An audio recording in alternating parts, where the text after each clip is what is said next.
Welcome back, friends and scoundrels. I'm Bran. And I'm Lynn. Anyways, we're doing kind of wrap up, talk about franchise as a whole, individually, see how it goes. A little bit of both. I know I've got some badly done notes. With the Intruders, this is kind of a spur of the moment decision that we're doing much later than when we recorded these. So some of my information on this isn't exactly going to be accurate, even though I went through and rewatched them.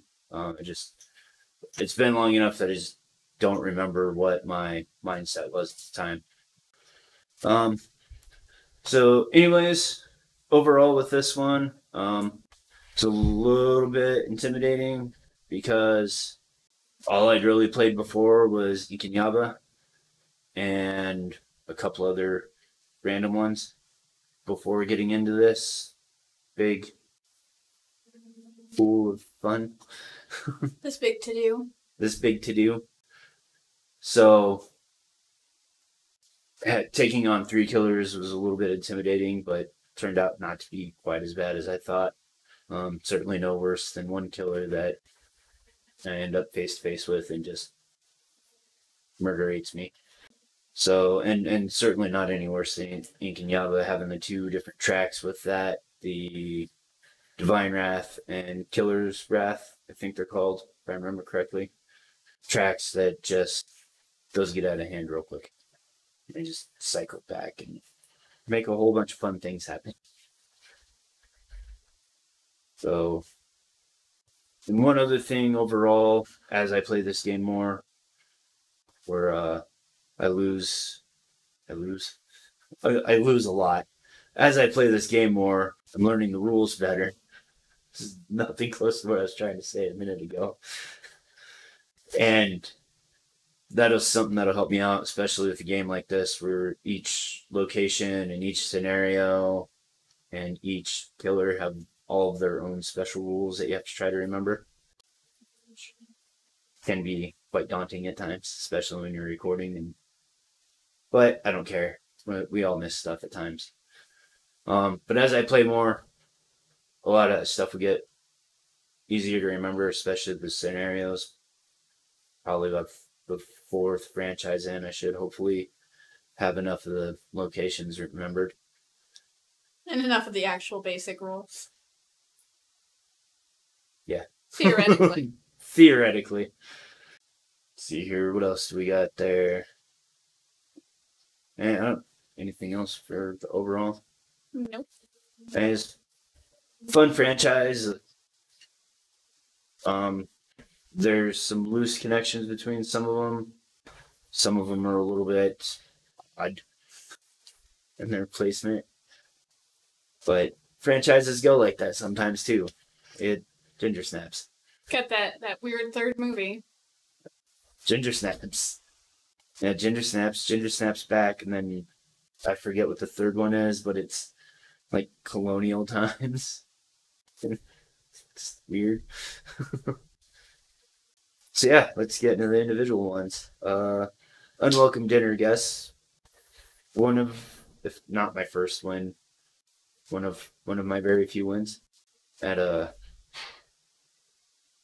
Wingard Cottage. Definitely seemed to be one of my more tactical games where I was making some good decisions and trying to set myself up to be in a good place for future events, although that could be difficult to do sometimes because you never quite know what the killer's going to do. You know, terror card could take him across the board. Literally sometimes. And you just got to deal with it and hopefully chase him down and not sprain your ankle to death. And let's see here. I don't remember. Overall, I've got a little bit of special attachment to this one. This location, because I've got a win there. And I don't know. It's an interesting one. Suppose nothing too terribly crazy. I don't have a whole lot from Series 1 to compare it to. Let's see here. Got a Tales Origin.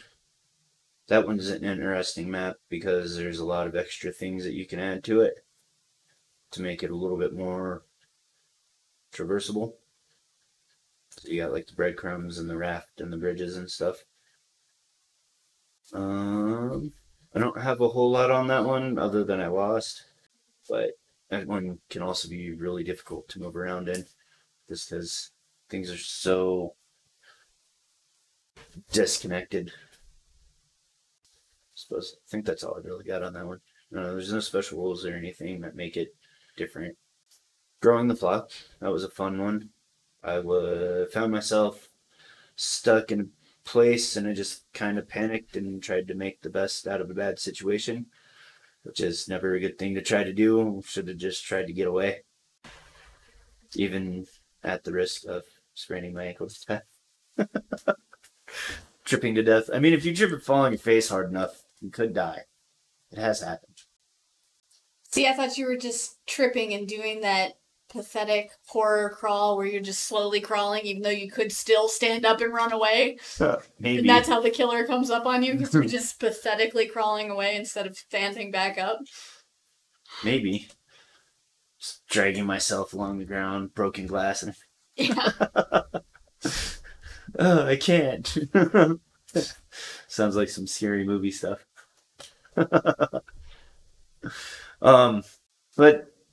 things were just kind of bad. I think you got a lot of bad cards right up front. The terror cards, it just wiped everything out, made it a little bit more difficult. And it's another one. I didn't really get to explore the map a whole lot or take advantage of the extra stuff. So I got nothing right now on that. Maybe next franchise, because we're doing the organism and revisiting all these places. So here we got a higher calling, just station 2891. This one, the thing that stood out the most to me was better rules clarification. Found I don't even remember what prompted it, but I got on to look for frequently asked questions stuff. I think there was another issue I was having that I don't think it answered. We just decided to clear it up ourselves. But the frostbite rule is an important one. The rules just aren't written very clearly, at least in my opinion, that they only are triggered by events or terror cards or whatever. Not happen every upkeep phase if you're outside. Because it makes sense for that to happen too. And part of the confusion is that during upkeep is mentioned as losing it if you go indoors. So ended up losing that one by frostbite when I shouldn't have. Although I don't think it would have mattered too much. I don't think I would have gone too much further. Probably not. No.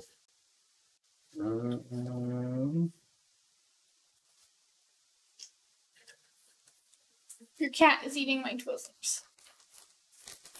And it was a tough one to get victims saved on, but not impossible. Maybe that's about the only thing I might have maybe focused on with that one. A little bit more. Or could have focused on a little bit more. And panic phase. I was struggled with panic rule in this one a little bit for some reason. Again, I don't know what happened. Maybe I was just too wrapped up in everything else going on and just forgot one of the most basic rules. But also everything being separated and spread out on the map because it is a little bit weird and forces you to use the overflow cards. See here, as far as the map goes, it's got some interesting mechanics. I didn't quite get to take full advantage of them, but there's some interesting things going on there that give you additional things to search for and stuff. Then we've got Unexpected Visitor. Definitely some bad card management in this one. Just burning through everything all at once. That way when I needed stuff, I didn't have it and couldn't really do a whole lot. And I forgot about the minor dark powers in there. Not that it would have mattered much because it didn't do hardly any damage, so I think it was only like 1 or 2, so I might have maybe took that off and then I was dead anyways. And then, little side note, I mentioned something about using the flamethrower for my orc boys for inspiration. I completely forgot all about that and didn't do it. Shame on me. Maybe next time. Got some plans to do a second orc commandos and maybe sell this one. We'll see. Not that that matters for this. The USS Conrad location. Some really interesting things in this second series overall, as far as the locations and being thematic to those. This is another one that very thematic, but also not thematic in the way that things work sometimes, given the inspiration for it.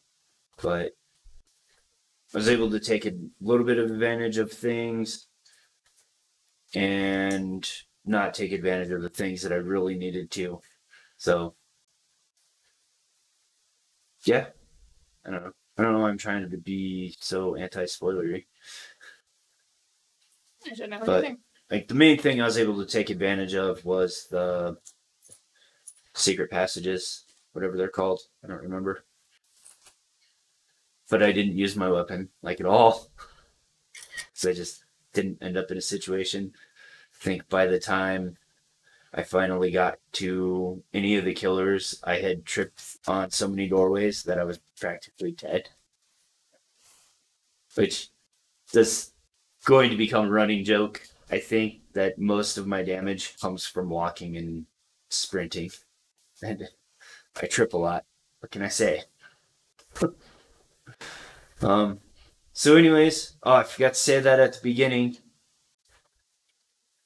of this recording. I forgot to say that at the beginning of this particular recording.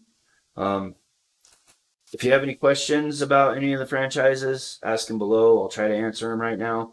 But asking me questions will help me in the future with some things to talk about. Also in the future, I'm going to do the new franchise selection during this, but we'd already selected at the end of the last one because I didn't know I was doing this, and we're already almost done recording that, actually.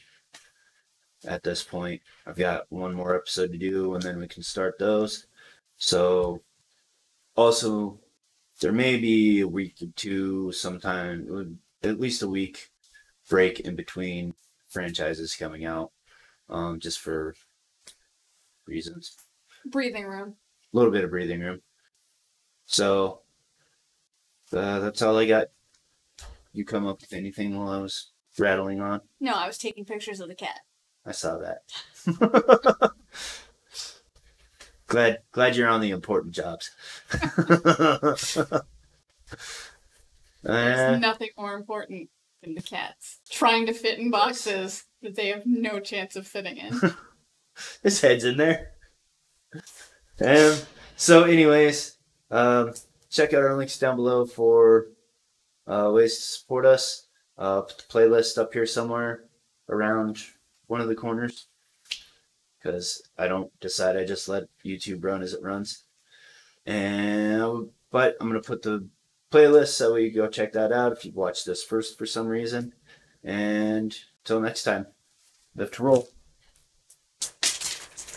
I just lost all those minutes. You did lose all those peoples.